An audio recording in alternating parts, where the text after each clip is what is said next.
What is the difference in image quality in regards to the Canon EOS M6 Mark II and the Sony ZV-E10 with regards to 1080p video?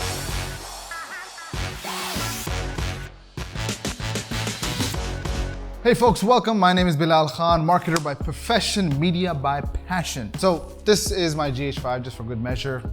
I already have it set up, so I figured I'm gonna make this my main talking head video. But over here, you'll see I've got two different cameras here. I got the Sony ZV-E10, I got the Canon EOS M6 Mark II. Both of them mounted with similar lenses. On the Canon, I have the Sigma 18-35 at about 24 millimeters to get this field of view. And then on the Sony, I've got a 24 millimeter f1.4 art full frame lens adapted via the Sigma MC11.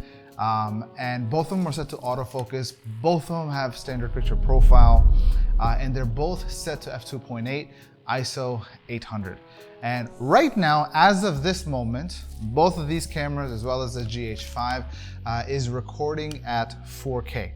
And so now I'm just gonna keep this just for reference and introduction, but we're gonna be now just kind of talking straight into the Canon and the Sony. So just an FYI, with regards to footage that is gonna go up on YouTube, whether it was footage that was shot by myself or it was given to me, regardless of whether it's shot in 4K or not, even if it's shot in 1080p or 720p, what I will end up doing is I will still bring it into a 4K timeline, scale it up, make my edits, and export into 4K.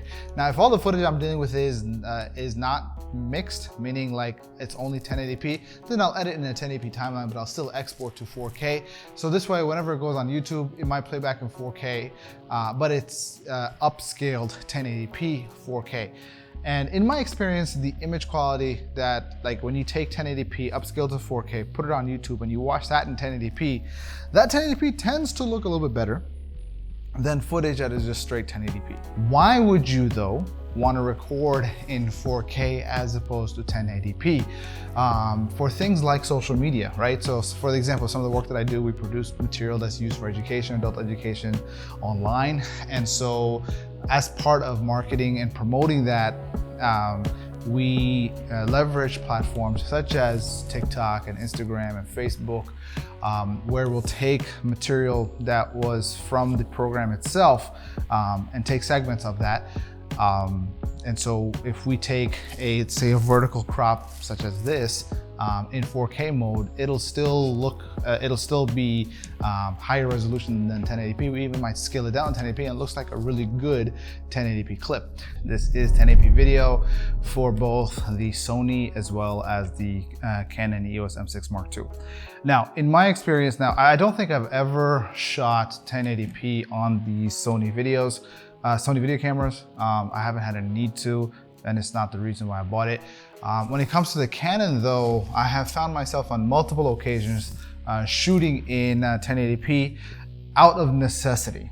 And the reason for that is because the Canon EOS M6 Mark II, when you're shooting internally and in 4K, after about, I would say maybe 45 minutes or so, you tend to get the overheat signal. And if you want to continue to record in the Canon, then you're gonna have to scale down to either 1080p, or you have to shut off the camera, wait for it to cool down. The alternative on the Canon is if you want to continue shooting 4K without any overheating, you're gonna have to record your footage via the HDMI onto an external recorder. Whether that external recorder is something like an Atomos Ninja 5 or 5 Plus, or you wire that straight into your computer through something like a Camlink, Elgato Camlink 4K, through OBS, which is a software that will then record your footage on the computer directly.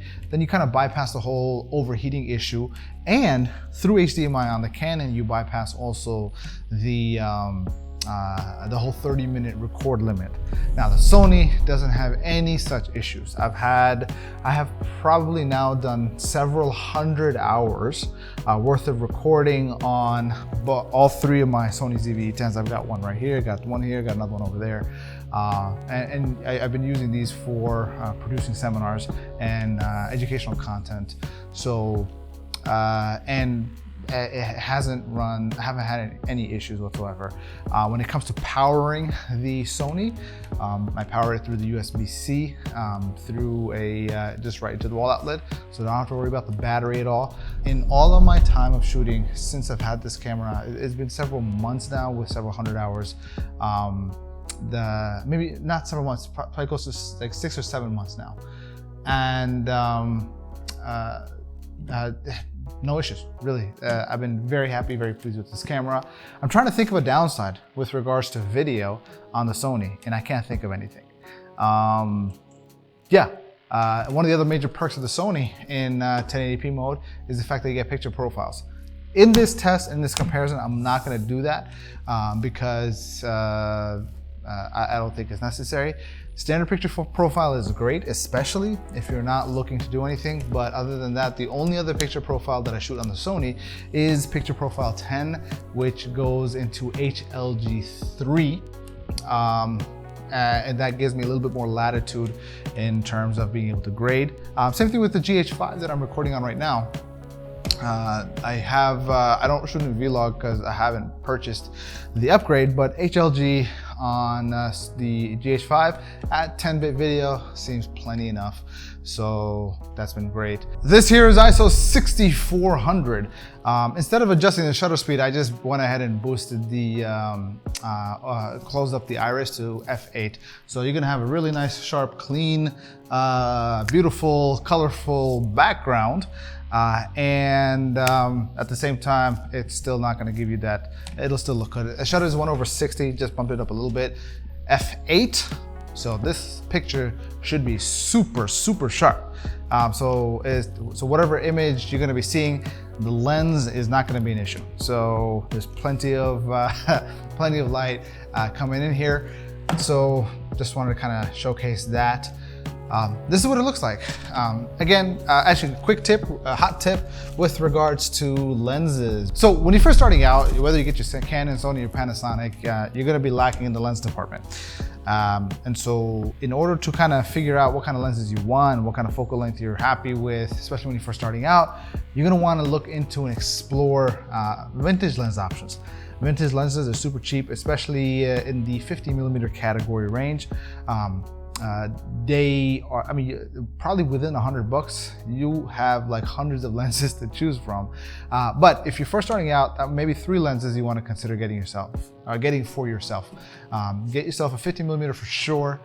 Something maybe it's like 24mm, so you get a wide angle.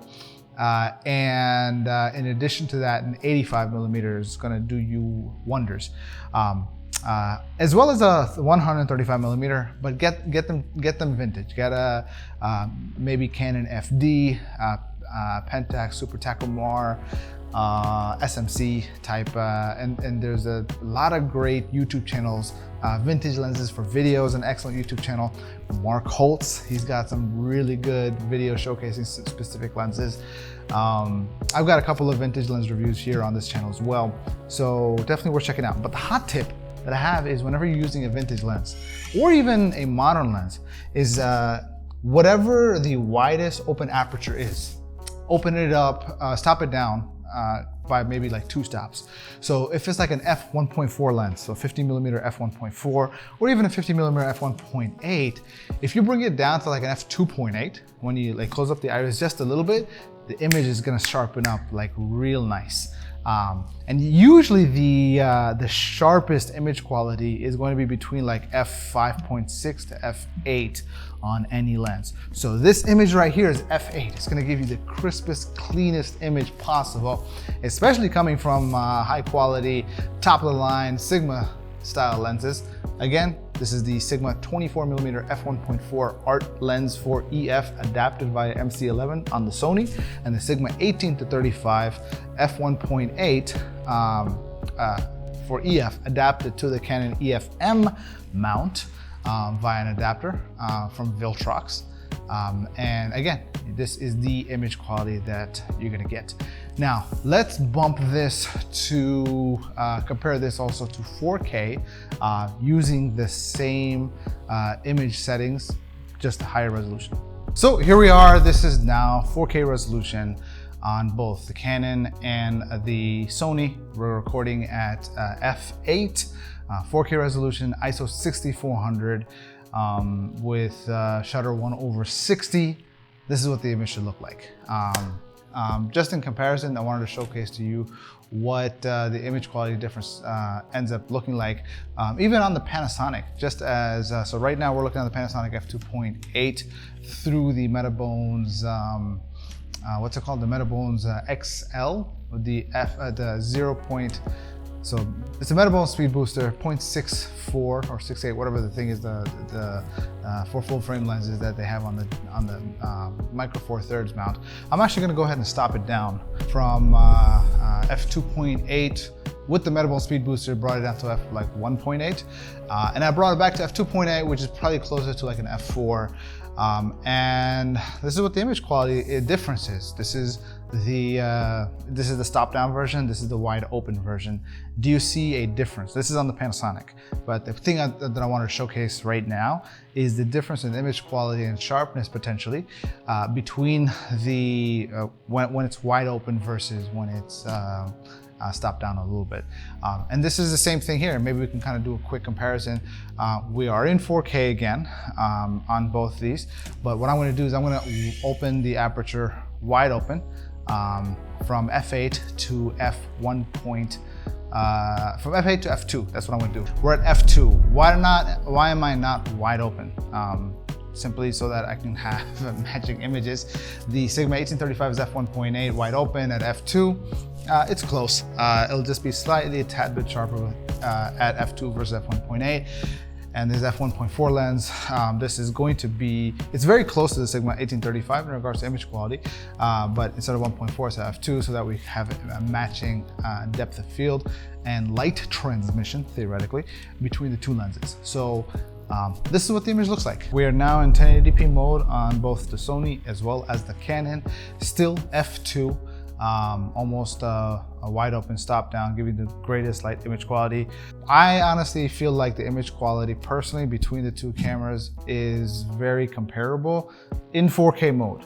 I don't know so much in 1080p. I do know in Canon, I have clearly seen and observed a very distinct difference in image quality between 1080p and 4K when I look at it, and I can clearly see the difference. And sometimes I'm looking at the 1080p footage thinking I shot it in 4K, and I'm seeing it and I'm bringing it in, I'm previewing the footage, I'm like, why does this look so bad? Why does it look so grainy? I'm like, oh, I forgot I didn't put it in 4K mode. So I tend to run into that situation. One thing to also note, between both Canon and Sony cameras, when it comes to shooting footage via HDMI, I have nothing against 1080p. In fact, 1080p is great if you do it right. I personally don't like shooting 1080p on the Canon or the Sony internally. However, when you do set the camera to 4K mode, connected via HDMI to a recorder, that recorder could be an Atomos, could be OBS on your computer via the Camlink 4K capture card, or through something like a Blackmagic Design switcher, like an A10 Mini or A10 Mini Pro or A10 Mini Pro ISO. What that's doing is that's actually taking a 4K image and it's scaling it down, super sampling, if that's the appropriate term, oversampling, that's what it is.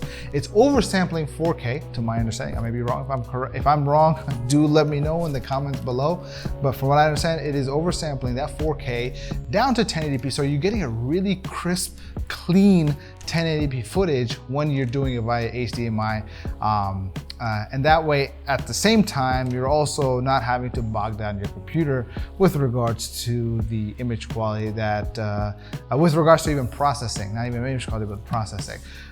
That's like the best form of 1080p, but there is a caveat, there's a little catch, and I think it's more or less a subjective aesthetic situation where on the Canon, for example, you don't really have a choice. If you record 1080p footage via HDMI, it's gonna be capturing at 30p, or 29.97 to be more specific.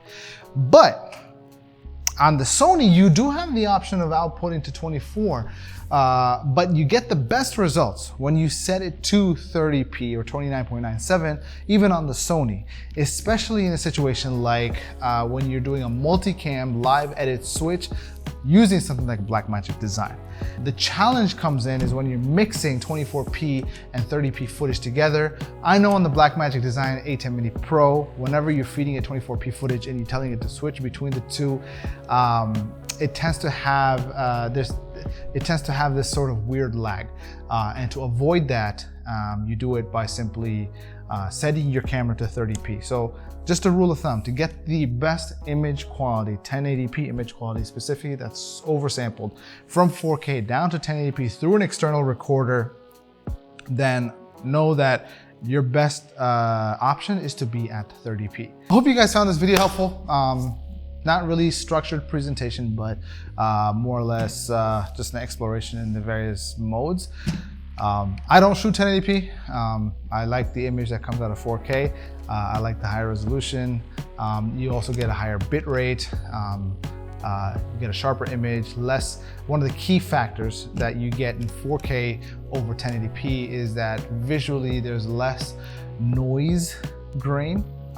At least that's the assumption. So I hope this was of help to you. Again, my name is Belal Khan, a marketer by profession, media by passion, coming at you from Space City, AKA Houston. And this channel is all about helping you with the technology and skills needed to unleash your creative with digital media and content creation. If that is something that is of value to you, make sure you hit that subscribe button, hit the bell for notifications, and I'll see you soon.